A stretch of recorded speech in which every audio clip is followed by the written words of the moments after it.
நடக்கும் ஊர்வலம் உன்னோட கன்னத்திலே வைக்கலாமா?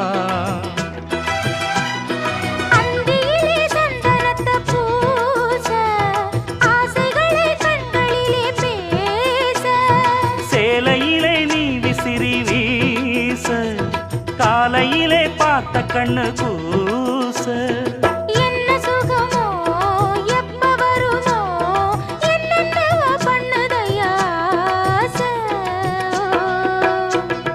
மலையோரம் மாங்குருவி மாவிலையில் பாட்டெழுதி பாடுதடி.